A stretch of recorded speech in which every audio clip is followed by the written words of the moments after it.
Okay, so yesterday, the Texas Chainsaw Massacre 2022 came out on Netflix. And so I put on my shirt, my Leatherface shirt, sat down and I watched it. And would you believe this is the second thing that I watched today that I was very reluctant to watch? Other being WWE Elimination Chamber or most of that pay-per-view. If you know why, you know why.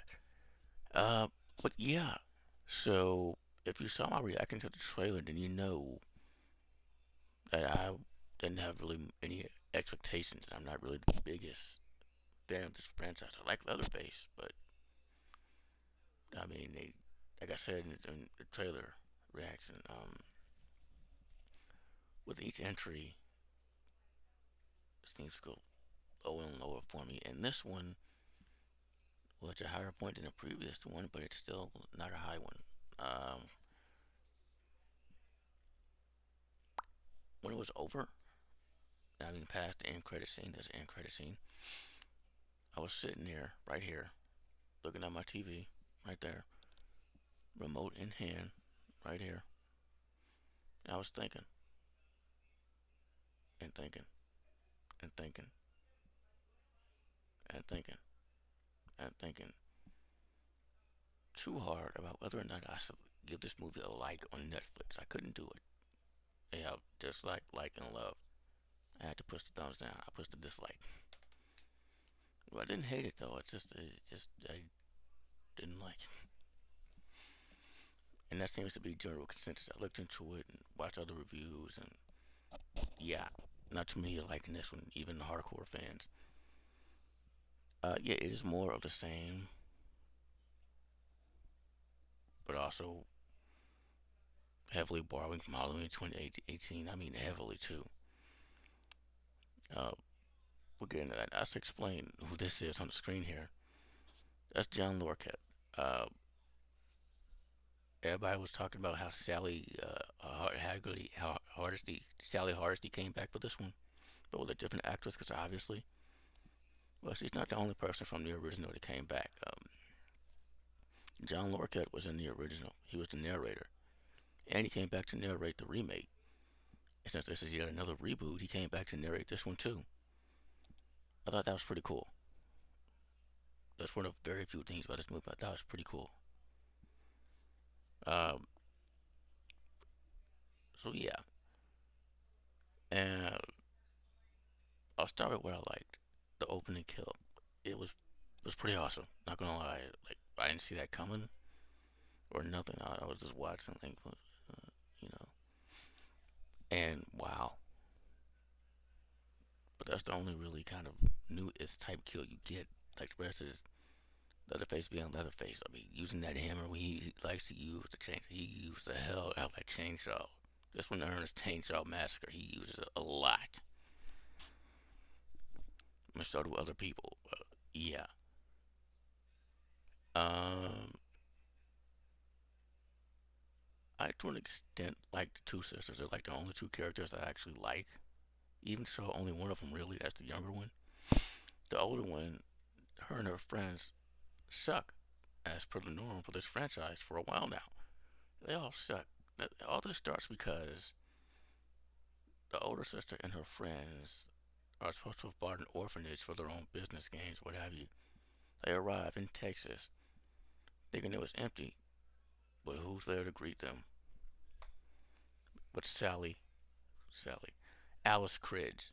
Okay, Alice Cridge is there as this elderly woman, and you find out that this orphanage might not be these people's, it's still hers. And we also find out who she actually is. Somehow the mother of Leatherface. Alright, so after they force her out of her own house, which causes her to go into some kind of fit and ultimately lose her life, because again, these people suck. This big,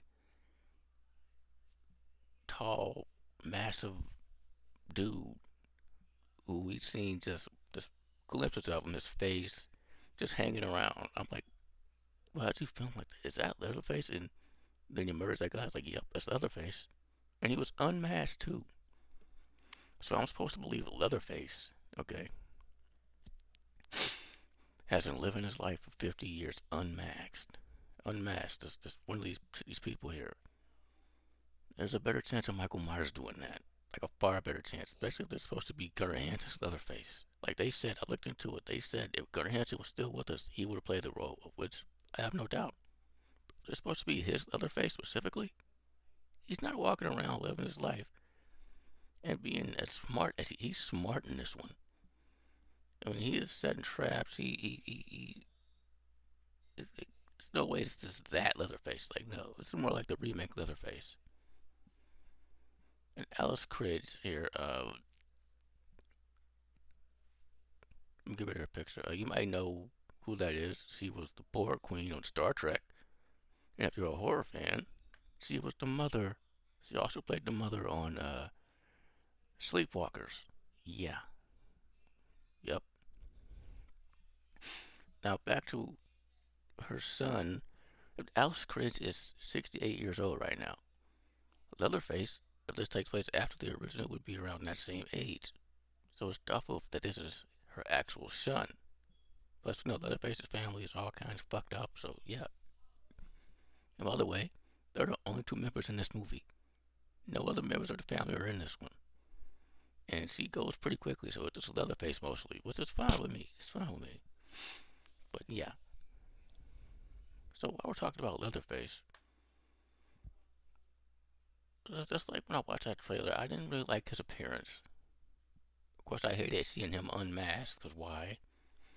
I know Michael was unmasked for a blip in 28 in Halloween Kills, but he's been unmasked for a blip plenty of times throughout the franchise. Leatherface, like I said before, he was never unmasked until like the prequel, the first prequel, right? And that was a horrible decision. Why are we doing it again here? Why do we, yeah, it's dark, but you still see his face very clearly. And the dude playing him is definitely not in his 60s right now. Not at all. I mean, he does a good job though. Like this other face was like, wow, he does a good job. I'll give it that. But yeah, there's nothing really too much more to say here. I mean, if you've seen Texas Chainsaw or Halloween 2018, you've seen this. I mean, right down to when Sally Hardesty comes back. You know, the whole 50 years I've been waiting. She shows up. That happens, and she fucking shoots off three of his fingers, like Laurie did Michael in Halloween 2018. Come on, it's a lot more, like a lot more that they do. From specifically Halloween 2018 or Texas Chainsaw 3D, which I kind of prefer this one. It's at least kind of fun. This one, it's watchable. You can put it on, get through it in 90 minutes. Put it on the background or something. I mean, that's the best I'll say about it. That's what it is. Texas Chainsaw was at least, I don't know, kind of fun, sort of. This one exists,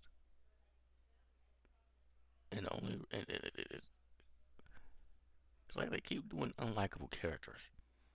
And the only reason I like the sisters is because the youngest one, out of all of them, she's the one who didn't really do anything. She's the one. Oh yeah, okay. The younger sister, they keep showing a wound on her shoulder. And there's a one scene where she walks up on this dude who kind of looks like one of the Hemsworth brothers, and there's a gun, this big ass gun, and she's like, "Is it loaded?" He picks it up, takes out the magazine, one in the chamber, presents it to her. It's like, "You want to shoot it?" She touches it, and it flashes back to how she got that wound. Now, up until this point, it was heavily implied that it was her drunken father, well, her and her sister's drunken father. No, she was in school shooting. So there's a commentary about that. It's very brief, out of nowhere. And then also the Confederate flag. They're in Texas, yeah. But there's that one too. I, I guess. Hell, it's commentary on Halloween Kill, so why not, right? But yeah, but the younger sister is the one character I actually really like. from beginning to end.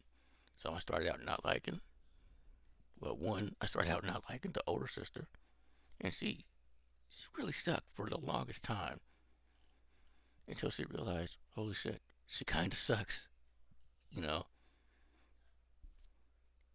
like, the friends, they all suck. Like, the youngest sister is the only character who's actually a good person in this one. I mean, the Chris Hemsworth looking dude, yes, he starts out like the way he's played, not a good person, but it turns out he is. And he put up more of a fight than Sally Hargity, however you say her name. He put up a much better fight than she did without spoiling it. I mean, I was like, wow, wow. I mean, Leatherface, as much as I like him,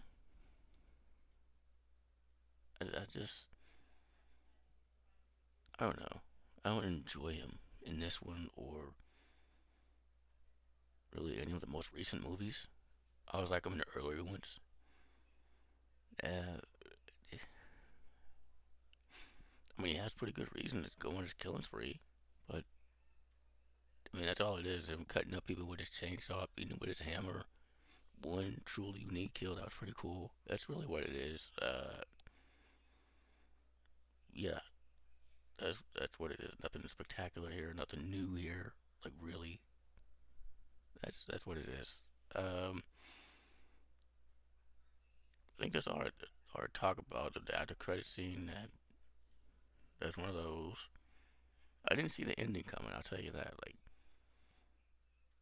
it was like I won't spoil it, but for a second he was. It was like he was Dave Chappelle. He jumped out. Like, you know, and one could put a Dave Chappelle quote right there, a very specific one. It would fit perfectly.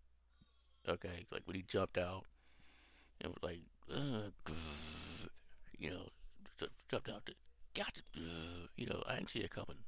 Did not see it coming. So yeah, that is all I have to say about this one. I watched it. That's it. It's watchable. Thank you for watching.